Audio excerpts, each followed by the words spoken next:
때까지 예수는 우리를 깨끗게 하시는 주시니 그의 피 우리를 눈보다 더 이게 주의 음성을 내가 들으니 주의 음성을 내가 들으니 사랑한단 말이세 믿는 마음으로 주께 나오니 나를 용서하시네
여호와의 영광이 내 위에 임하였음이니라.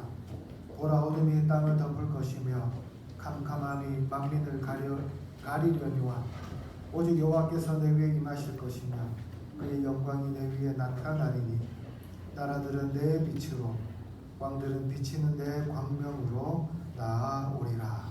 아멘. 거룩하신 하나님 아버지, 은혜를 감사합니다. 만세전부터 복 주시겠다고 약속하신 이 거룩한 주일, 우리 사랑하는 성도들 주님 앞에 나와 예배하게 해주셔서 감사합니다. 오늘도 주님 사랑하는 마음으로 이 자리에 나온 우리 성도들 주님께서 사랑하여 주셔서 세상에 줄 수 없는 복으로 채워주시고 한량없는 은혜와 기쁨의 시간이 되게 하여 주시옵소서. 하나님 아버지, 오늘도 우리가 성령과 진리로 주님을 예배합니다. 성령 하나님, 이 자리에 좌정하여 주셔서 우리 예배를 기뻐 받아주시고 또한 우리 성도들의 마음을 성령으로 충만케 하여 주시어 오직 주님만 바라보며 참된 예배를 드리게 하여 주시옵소서. 진리의 말씀을 듣습니다. 말씀을 들을 때 마음문을 주님께 활짝 열고 듣게 하여 주시고 또 깨달을 지혜와 마음을 주사 이번 한 주간도 이 말씀을 읽어 살아갈 힘과 용기를 얻게 하여 주시옵소서. 이제 예배를 시작합니다. 마칠 때까지 악한 마귀 사탄 틈타지 못하게 지켜주실 줄로 믿사옵고 예수님 이름으로 기도드립니다. 아멘. 다 같이 찬송가 104장까지 보겠습니다.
이튿날 요한이 예수께서 자기에게 나오심을 보고 이르되 보라, 세상 죄를 지고 가는 하나님의 어린 양이로다.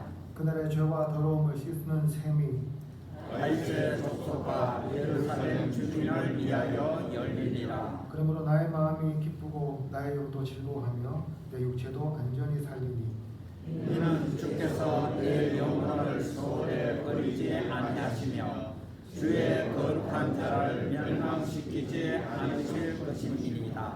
주께서 생명의 길을 내게 보이시리니 주의 앞에는 충만한 기쁨이 있고 주의 오른쪽에는 영원한 즐거움이 있나이다. 다 같이 읽겠습니다. 큰 음성으로 이르되 주님을 원하신 어린 양은 능력과 부와 지혜와 힘과 존귀와 영광과 찬송을 받으시기에 합당하도다 하더라. 아멘. 다 같이 성경으로 신앙 고백하겠습니다. 나는 전능하신 아버지 하나님 천지의 창조주를 믿습니다.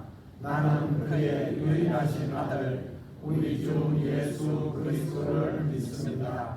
그는 성령으로 잉태되어 동정녀 마리아에게서 나시고 본디오 빌라도에게 고난을 받아 십자가에 못 박혀 죽으시고 장사된 지 사흘 만에 죽은 자 가운데서 다시 살아나셨으며 하늘에 오르시어 전능하신 아버지 하나님 우편에 앉아 계시다가 거기로부터 살아있는 자와 죽은 자를 심판하러 오십니다. 나는 성령을 믿으며 거룩한 공교회와 성도의 교제와 죄를 용서하는 것과 몸의 부활과 영생을 믿습니다. 아멘. 자리에 앉아주시기 바랍니다. 찬송가 89장 부탁드리겠습니다.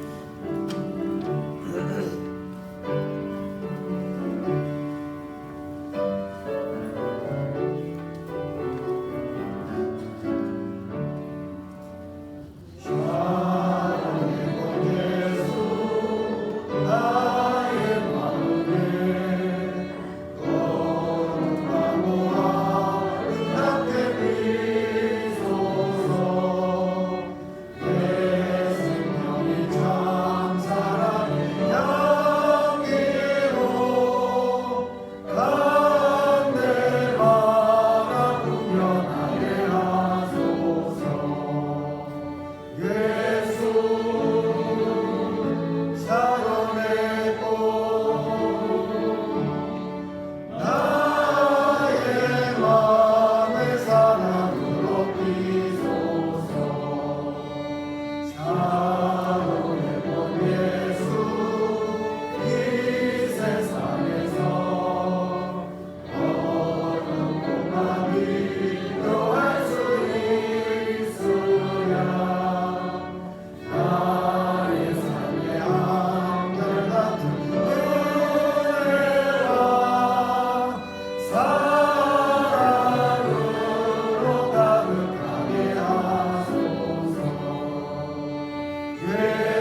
지난 한 주일 동안도 저희와 동행하여 주시고 거룩하고 복된 주일 저희의 발걸음을 주님 앞으로 인도하여 예배드릴 수 있도록 인도하시니 감사드립니다.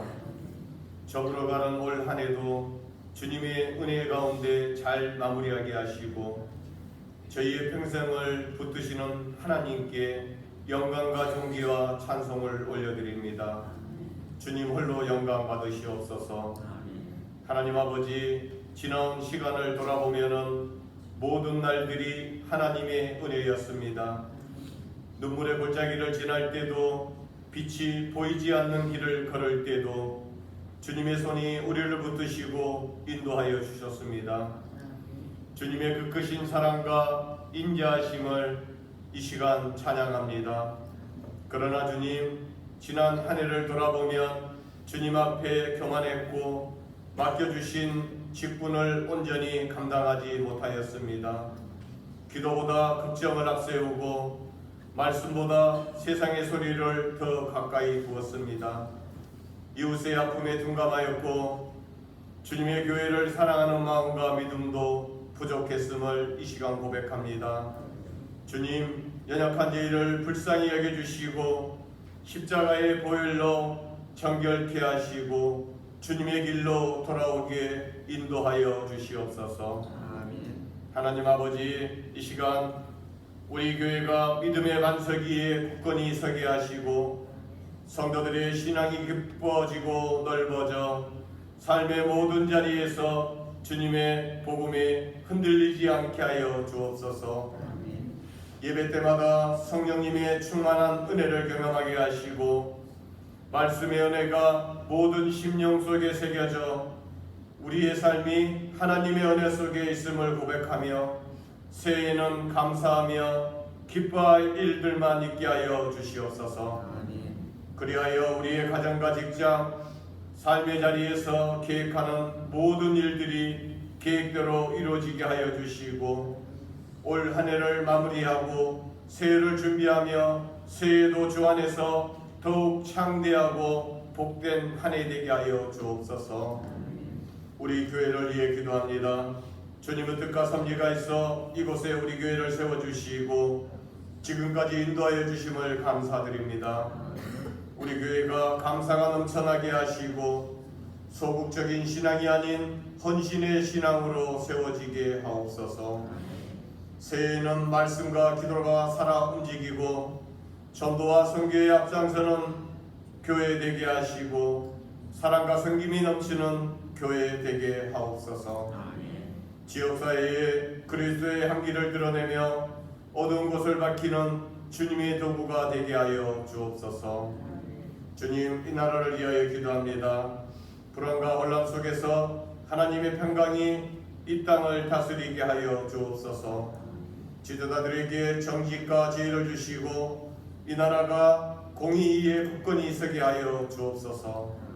특히 방황하는 다음 세대를 붙들어 주셔서 진리로 돌아오게 하시고 믿음의 세대로 세워지게 하여 주옵소서. 자비로우신 하나님 아버지, 특별히 연말을 맞아 사랑의 손길이 필요한 이웃들을 위하여 기도합니다. 이제 점점 강한 추위가 다가오겠지만 우리에게 주님께서 주시는 따스한 겨울을 맞을 수 있도록 축복하여 주옵소서. 고통스러운 삶 속에서 시험과 어려움을 당할 때 사랑의 주님께서 죄의 마음을 이루하여 주시고 용기를 심어주시고 우리를 버려두지 말아 주시옵소서. 주님의 울타리 안에서 거하게 하시며 성령의 능력으로 다시 일어설 수 있도록 지혜와 용기를 주시어 하늘로부터 오는 힘과 소망을 더하게 하여 주시옵소서. 성령 하나님, 오늘 드려지는 예배에 충만히 임재하여 주옵소서. 말씀을 전하시는 목사님, 영육간의 강건함과 성령의 충만함을 부어주시어 선포되는 말씀마다 저희의 심령을 깨우게 하시고 그 말씀이 저희의 삶을 일으키고 변화시키는 능력이 되게 하여 주옵소서. 예배를 위해 섬기는 모든 성질들을 축복하여 주시고 각자의 자리에서 헌신하는 이들의 마음에 위로와 평안을 더하여 주옵소서. 또한 이곳에 함께하지 못한 성도님들에게도 동일한 은혜를 내려주시어 어디에 있든지 간에 주님의 보호와 평강이 함께하게 하여 주시옵소서. 찬양으로 영광 올려드립니다. 찬양으로 영광 올려드리는 할렐루야 찬양대를 축복하여 주옵소서. 찬양대의 찬양이 주님께서 기뻐 받으시는 향기로운 제사가 되게 하시고 대원들의 삶과 가정에 주님의 은혜와 축복이 가득하게 하여 주옵소서. 이 시간 드려지는 우리의 예배 가운데 주님께서 함께 하여 주실 걸 믿사오며 이 모든 말씀 예수님의 이름으로 기도드립니다. 아멘.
1절부터 5절까지 말씀입니다.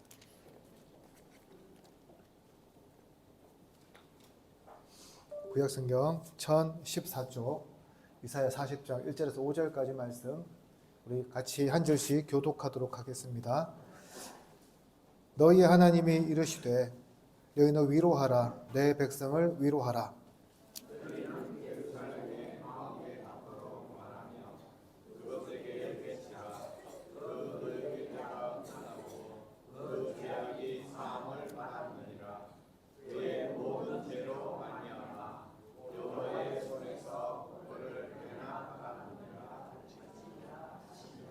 외치는 자의 소리여 이르되 너희는 광야에서 여호와의 길을 예비하라.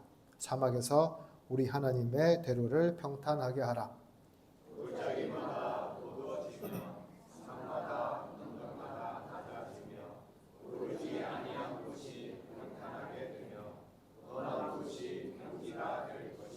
같이 읽겠습니다. 여호와의 영광이 나타나고 모든 육체가 그것을 함께 보리라. 이는 여호와의 입이 말씀하셨느니라. 아멘. 크리스마스를 보통 4주 앞둔 그 주일부터 교회는 대림절이라는 절기로 지킵니다. 그래서 오늘부터 크리스마스까지요, 3번의 주일과 한 번의 크리스마스 동안 성탄절을 주제로 함께 말씀을 나누어 보고자 합니다. 대림절 혹은 대강절로 부르지요. 이 절기는 단순히 연말 분위기 속에서 성탄절을 기다리는 것이 아니라 하나님께서 우리에게 오신 날을 준비하며 기다리는 그런 절기입니다. 또 한 해 동안의 신앙을 돌아보고 우리의 시선을 다시금 주님께로 맞추는 그런 시간이기도 합니다. 여러분은 성탄절 하면 어떤 추억부터 먼저 떠오르십니까? 제가 지난주에 고현에 있는 기독교 백화점을 갔는데요. 가니까 조용하게 캐롤이 이렇게 흘러나오더라고요. 요즘은 이제 기독교 서점 와야지 이 캐롤, 예수님 탄생에 대한 그런 노래들을 들을 수 있는구나라는 그런 자조 섞인 그런 생각을 한번 해보았습니다. 제가를 정말 해도요, 이 거리만 나가면 캐롤송으로 굉장히 떠들썩했죠. 어디를 가든지 예수님의 탄생을 노래하는 노래를 들을 수가 있었습니다. 또한 직접 크리스마스 카드 만들어서요, 거기다가 쓰고 싶은 말 적어가지고, 그리고 봉투에 담아서 우표와 또한 크리스마스 씨르라고 하죠. 결핵 환자들을 위한 그런 것도 붙여서 같이 보내기도 하고 주고받는 그런 일도 있었고요. 저희 시골 교회는 특징이 하나 있었어요. 크리스마스 하면 뭐냐 하면 산에 가서요, 지금은 불법이겠지만 큰 소나무 하나 베어가지고 그것을 화분에 딱 놓고요, 한 이 정도 크기 됐을 것 같아요. 주일학생이나 어른들 보고 이 크리스마스 장식 같은 거 만들어서 붙이라고 했거든요. 그래서 집에서 엄마와 함께 이 크리스마스 장식도 만들고, 이 재주가 없는 사람은 솜이나 이렇게 반짝이는 거 사다가 이렇게 막 감던 그런 기억도 나고요. 또 성탄 발표회 준비하면서 그날을 손꼽아 기다렸던 기억도 납니다. 또한 새벽송을 돌면서 가정마다 축복하러 다녔던 기억, 이런 것들도 지나고 한참 시간이 지났지만요, 이 기억 속에 여전히 생생하게 남아 있습니다. 그래서인지 어릴 적에 12월만 되면 마음이 괜히 들떠고 달력을 바라보면서 언제 크리스마스가 오나라고 세워보기도 했습니다. 여러분들도 기억 속에 크리스마스 하면 이런 기억들 한두 개쯤은 다 가지고 계시겠죠. 그렇다면 우리가요, 왜 성탄절을 그렇게 기다렸을까요? 단지 카드와 선물이 좋아서 기다렸을까요? 아니면 그냥 크리스마스와 연말의 분위기가 좋아서 우리가 기다렸을까요? 물론 이런 이유도 있었을 것입니다. 그러나 우리가 그 기다림 속에는요, 뭔가 설명하기 어려운 무언가가 있었던 것 같아요. 뭔가 좋은 일이 있을 것 같은 그런 마음, 빛이 우리에게 다가오는 그 따뜻함들, 또 우리 삶에 기쁨이 찾아올 것 같은 그런 희미한 설렘 같은 거 말이죠. 그러나 우리가 나이를 먹고 나서 그리고 사회 속에서 치열한 현실을 살아가다가 보니까 그 기다림이 점점 희미해지는 것을 느끼는 겁니다. 그리고 어느새 성탄절이 어떤 의미가 되냐 하면 그저 연말에 하루 쉬는 날, 가족과 함께 식사하는 날, 아니면 아이들에게 선물 주고 아이들과 보내는 날, 그 정도로만 여겨지는 경우가 참으로 많아졌죠. 그럼에도 불구하고 우리는 이 크리스마스를 기다릴 수 있어야 합니다. 그러나 세상 사람들처럼 즐기기 위해 기다리는 것이 아니라, 어떤 행사를 준비하기 위해서 기다리는 것이 아니라 하나님이 우리에게 오신 날을 기대하는 마음으로 기다려야 합니다. 임마누엘, 우리와 함께 하기 위해 오신 그 예수님을 기다리는 마음으로 그날을 맞이할 수 있어야 한다는 거죠. 오늘 우리가 읽은 이 이사야 40장은 바로 그 기다림이 어떤 의미였는지를 우리에게 잘 보여주는 말씀입니다. 그렇습니다. 우리는 단순히 12월 25일이라는 그러한 날짜를 기다리는 것이 아니라 바벨론에서 포로로 살던 그 백성의 마음으로, 또 헤롯의 압제 아래서 메시아를 간절히 기다리던 그 이스라엘 백성들의 마음으로 성탄절을 기다릴 수 있어야 한다는 겁니다.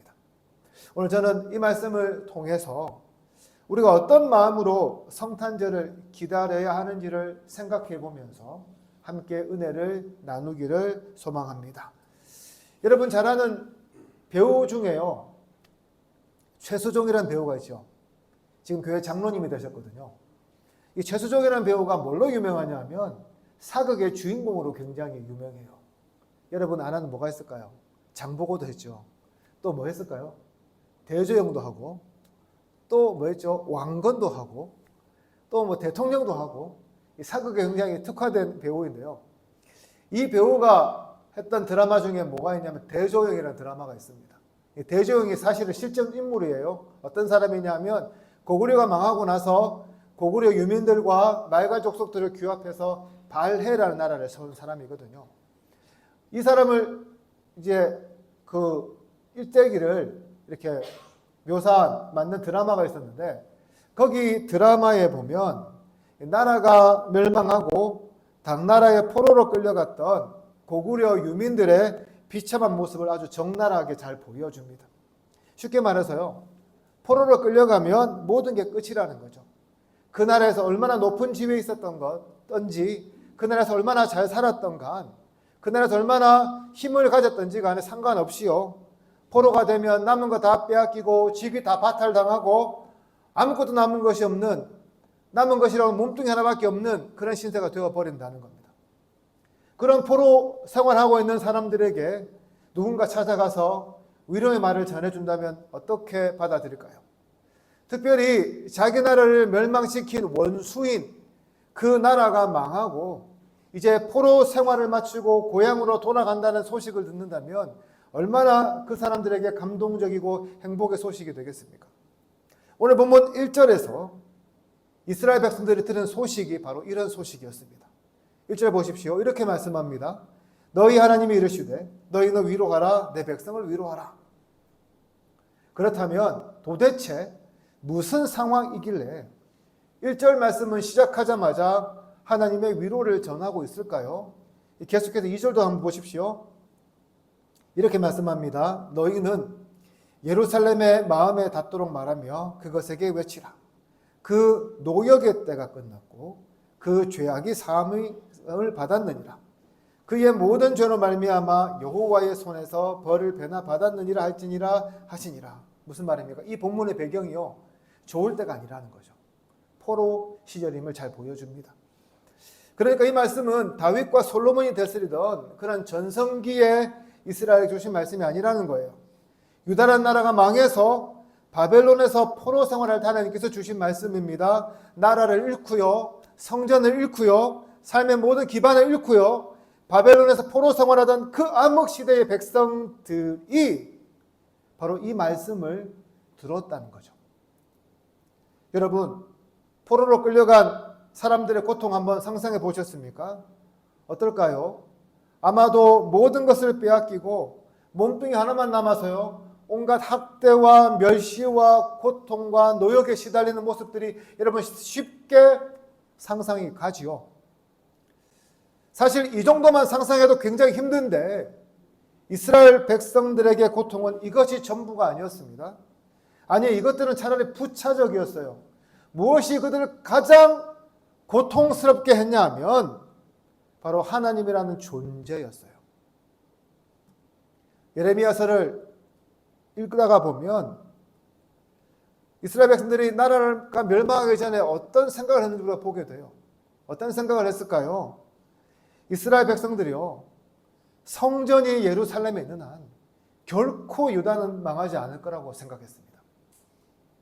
아무리 바벨론이 세계 최강대국이라 하더라도 하나님이 그들을 물리쳐 주실 거라고 믿어 의심치 않았습니다. 사실 이런 기대가요, 일리가 있었어요.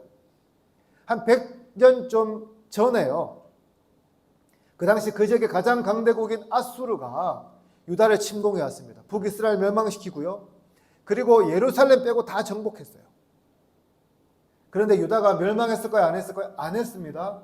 왜 안 했냐면 하나님께서 히스기야의 기도를 들으시고 그 한날에 예루살렘을 포위한 18만 5천 명의 군대를요 하루 만에 그냥 다 없애버리세요. 죽여버리십니다. 그래서 모든 나라가 다 멸망해도 유다는 멸망하지 않았어요. 그런 경험이 있었던 거죠. 그런데 이번엔 어떻게 되었다고요? 바벨론의 침입이에요. 결코 무너지지 않으리라던 그 예루살렘 성이 무너지고 황폐화되었습니다. 그토록 의지했던 성전도요 완전히 파괴되고 말았습니다.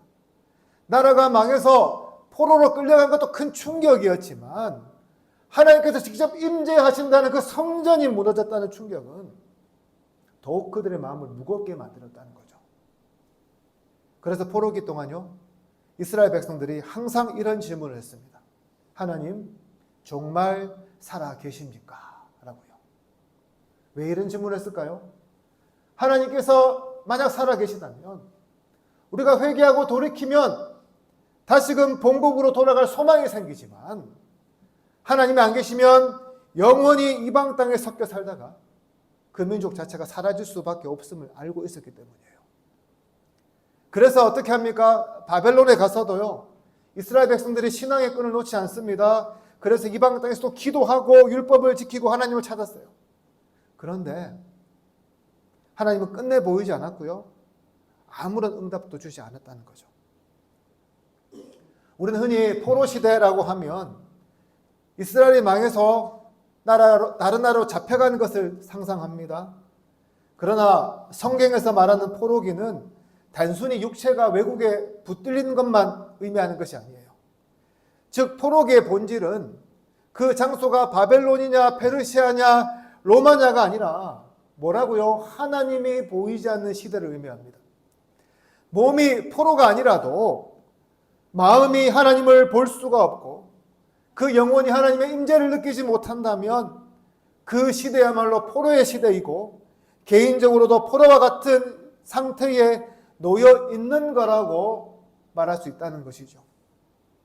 그렇다면 오늘 우리는 어떻습니까?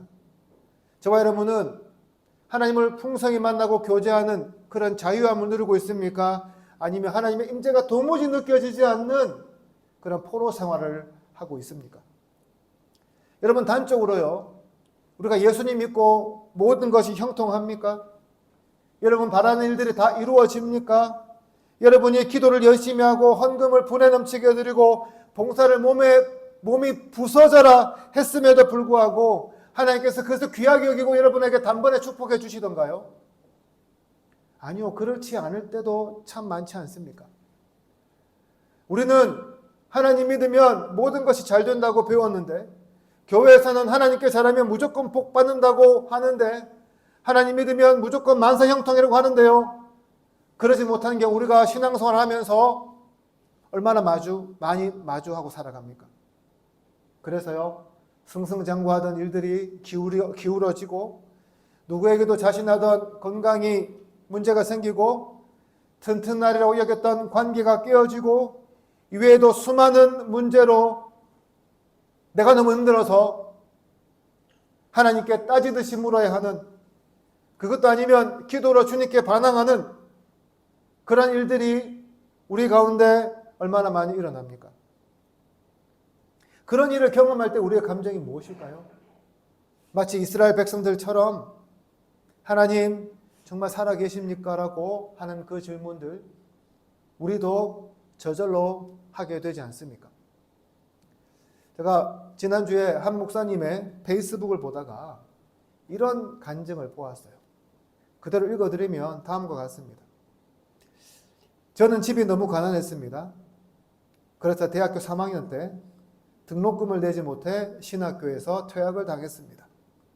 형편이 더 어려워져서 나중에는 오래된 집의 옥상에 있는 낡은 컨테이너 박스로 이사를 갔고, 그곳에서 종일 알코올 중독에 빠진 아버지, 어머니 뒤치다거리를 했습니다. 종일 길바닥, 경찰서, 병원을 쫓아다녔습니다. 그때 느낀 저의 감정은 바로 하나님이 나를 버리셨다는 거였습니다. 신학교에서 등록금을 내지 못해 퇴학을 당하고 컨테이너 박스에서 사는 것을 바라보면서 저는 그것을 확신했습니다. 하지만 하나님이 나를 버리신 줄 알면서도 바보같이 교회는 계속 갔습니다. 기도는 전혀 나오지 않았고 고개를 푹 숙이고 한숨만 쉬다가 지쳐 잠이 들곤 했습니다.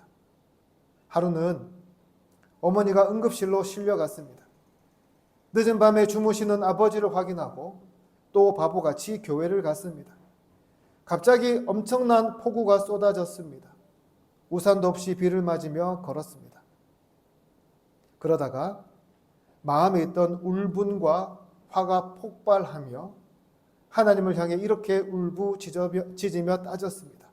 하나님, 어떻게 나에게 이럴 수 있어요? 내가 그렇게 충성했는데, 내가 그렇게 헌신했는데 어떻게 나에게 이럴 수 있어요? 왜 자꾸 나에게만 이래요라며 고래고래 고함을 질렀습니다. 사랑하는 성도 여러분, 여러분들은 어떻습니까? 여러분들은 이런 경험 없습니까? 하나님 나에게 어떻게 이러실 수 있느냐고 여러분 따져 물은 적 없으세요? 이스라엘의 상황이 이랬습니다. 율법을 열심히 지켰습니다. 하나님 최선을 다해 믿었습니다. 섬겼습니다. 그런데 나라는 망했고요. 포로로 끌려갔습니다. 거기서도 주님을 열심히 불렀지만 하나님 아무 말씀도 하지 않으셨고요.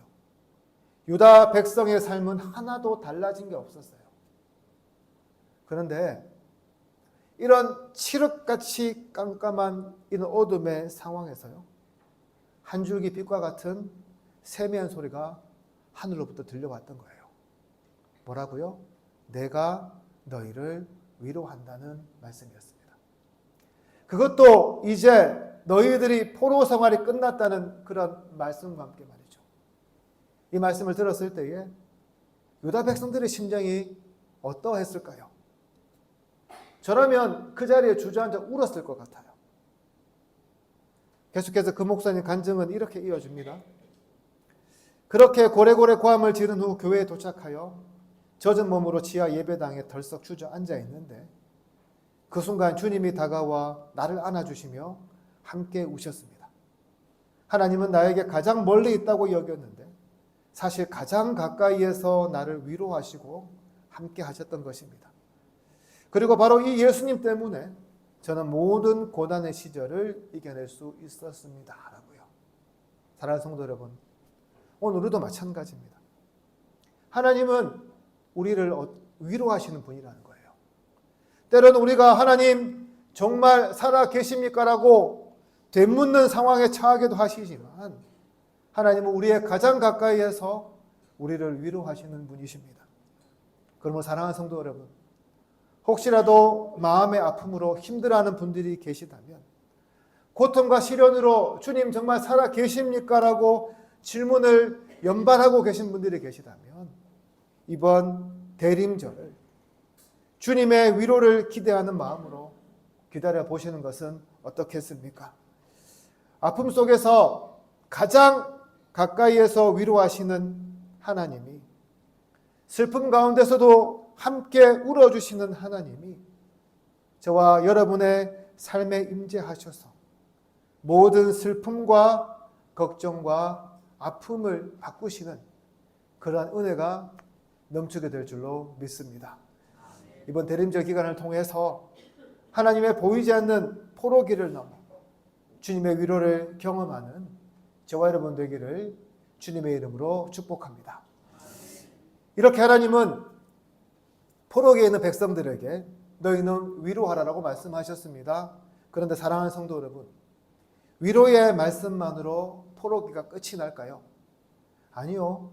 뒤이어 3절 이하는 하나님께서 오셔야, 하나님을 만나야 포로기가 끝난다고 말씀합니다. 3절 한번 보십시오. 3절 말씀입니다. 이렇게 말씀합니다. 외치는 자의 소리여 이르되 너희는 광야에서 여호와의 길을 예비하라. 사막에서 우리 하나님의 대로를 평탄하게 하라. 이 말씀은 유대 백성들의 포로기가 고향으로 돌아가기 이전에 먼저 주님을 만나야 끝나는데요. 그 장소가 어디라고요? 광야라는 겁니다.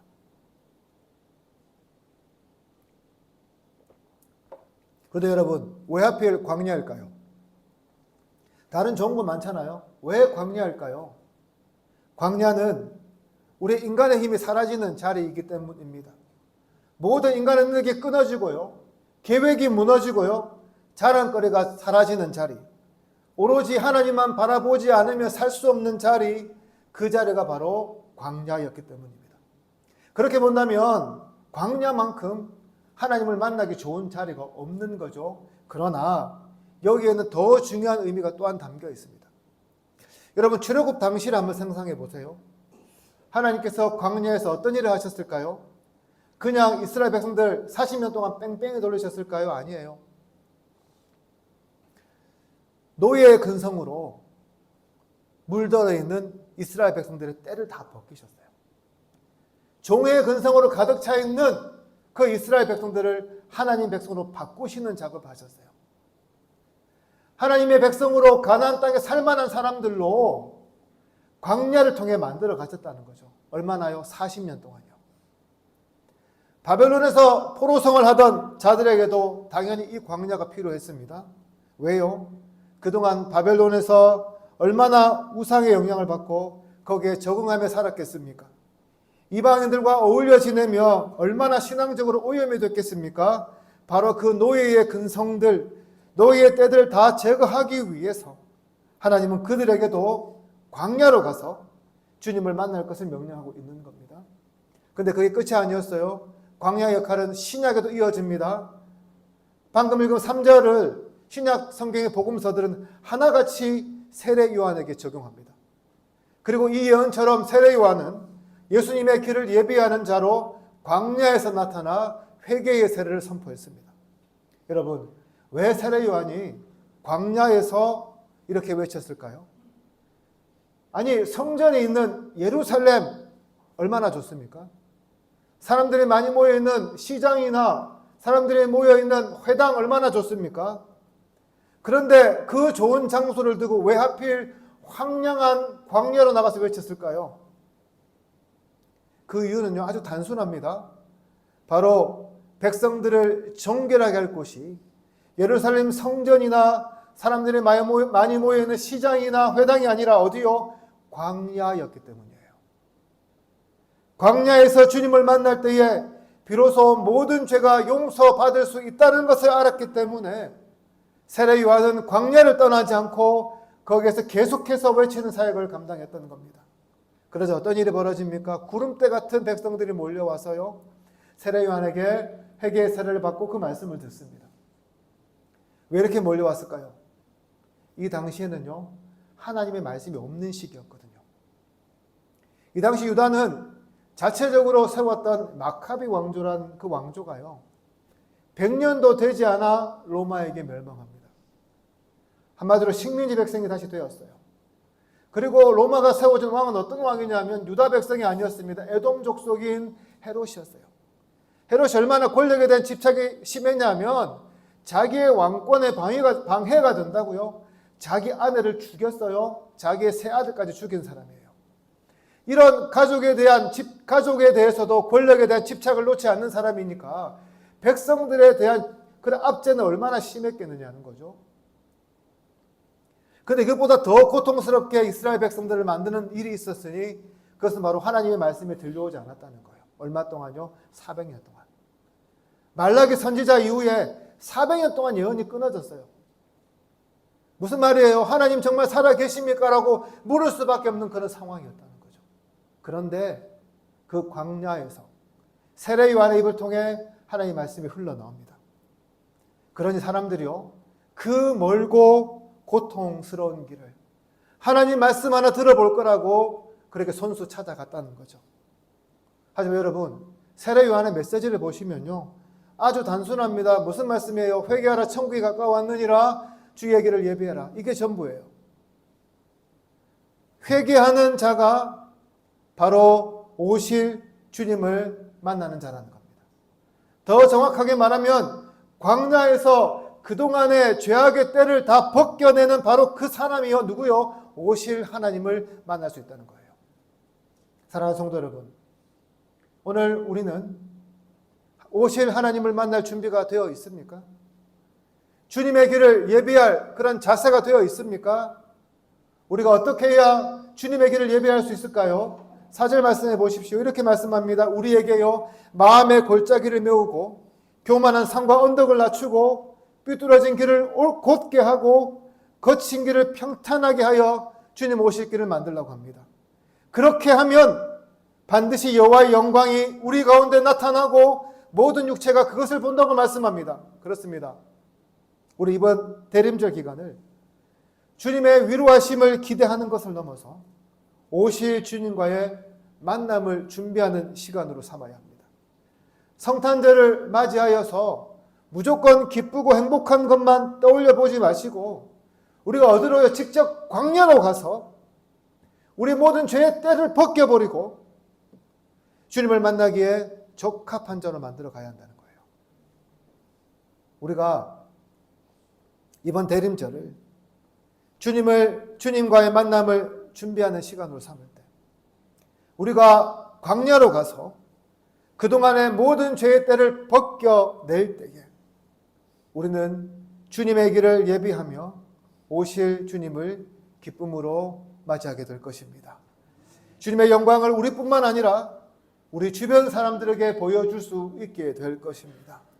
이번 대림절을 이런 복된 시간으로 만드는 저와 여러분 되기를 주님의 이름으로 축복합니다. 이제 말씀을 정리합니다. 올해 성탄절도 헤어보니까요, 이제 20일이 채 남지 않았더라고요. 이번 성탄절 여러분 어떻게 준비하며 기다리시겠습니까? 바로 없기는 이번 성탄절이 여러분들의 영적 포로기를 벗어나게 하는 그런 시간이 되기를 바랍니다. 마음의 아픔과 슬픔이 있다면 주님의 위로를 기다리는 시간으로 삼으시기를 바랍니다. 마지막으로 광야에서 주님의 길을 예비함으로 하나님의 영광을 체험하기를 소망합니다.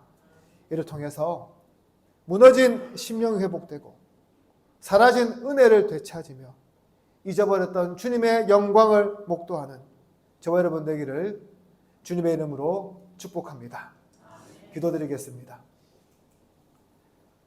참 좋으신 하나님 아버지, 은혜를 감사합니다. 우리를 위해 하나밖에 없는 독생자 예수 그리스도를 이 땅에 보내주시고 우리를 구원해 주신 은혜 참으로 감사합니다. 오늘은 대림절 기간을 맞이하여 우리가 하나님의 말씀을 나누었습니다.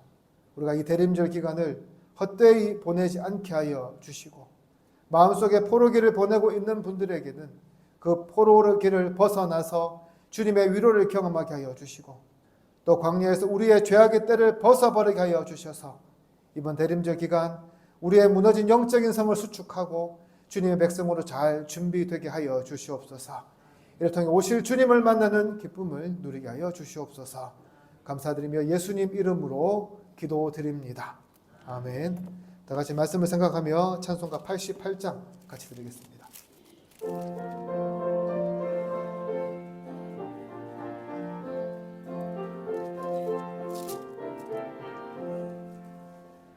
내 진정 사모하는 친구가 되시는 구주 예수님은 아름다워라. 산 밑에 백합화요 빛나는 새벽별 주님 영원할 길 아주 없도다.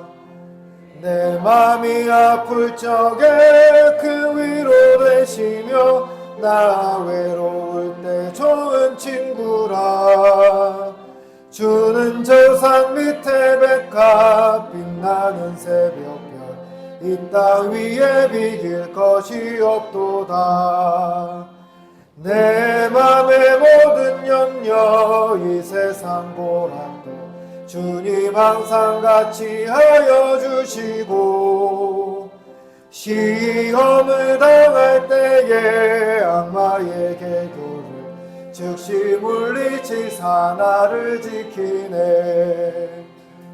온 세상 날 버려도 주 예수 안 버려 끝까지 나를 돌아보시니 주는 저 산 밑에 백합 빛나는 새벽별 이 땅 위에 비길 것이 없도다. 내 맘을 다하여서 주님을 따르며 길이 길이 나를 사랑하리니 물불이 두렵지 않고 창건도 겁없네. 주는 높은 산성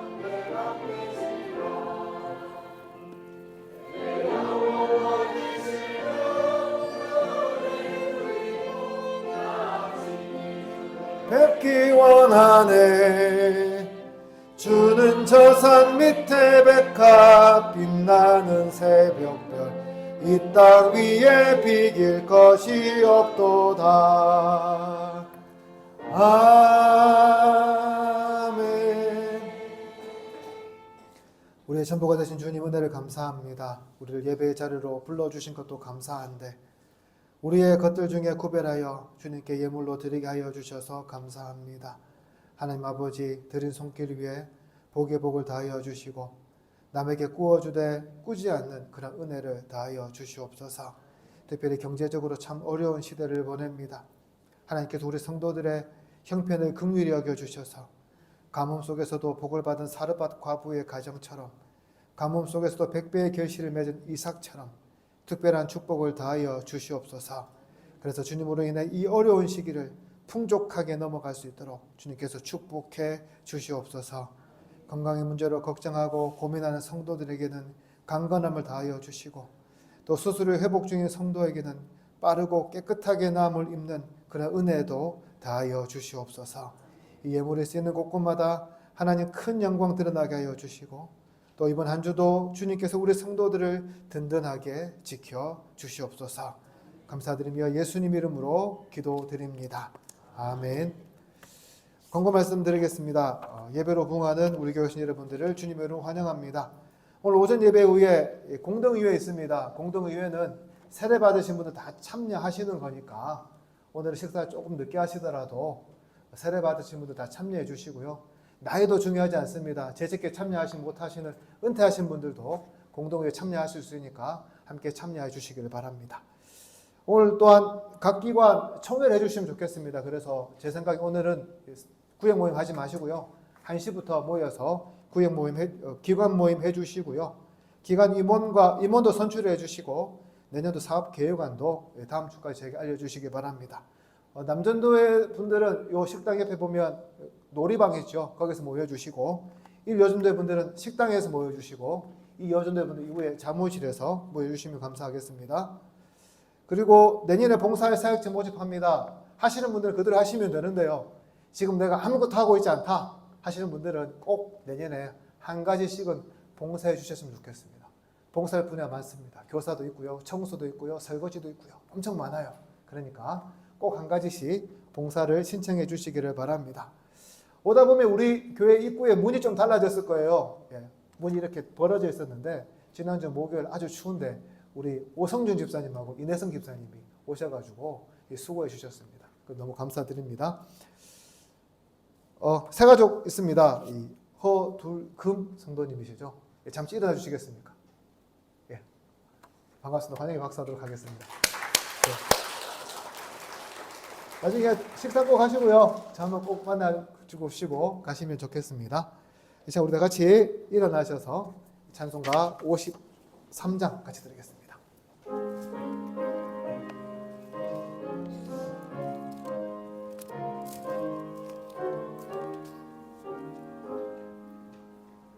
성전을 떠나가기 전 머리를 숙일 때 주께서 함께 계시고 복 내려 주소서.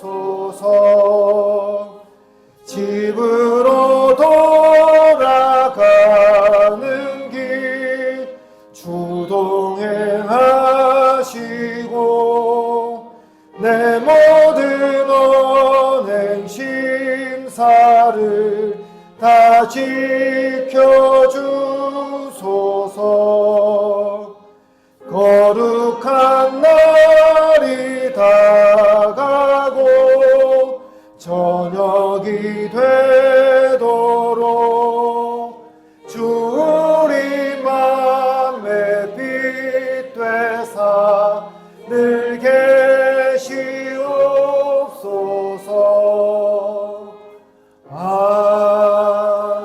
아멘. 주 예수 그리스도의 은혜와 하나님의 사랑과 성령의 교통하심이 너희 무리와 영원토록 함께 있을지어다. 아멘.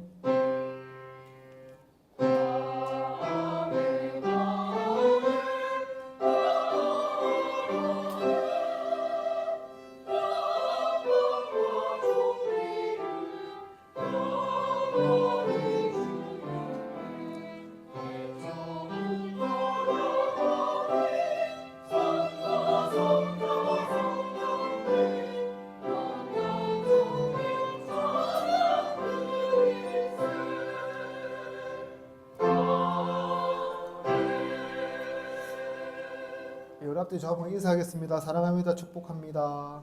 반갑습니다.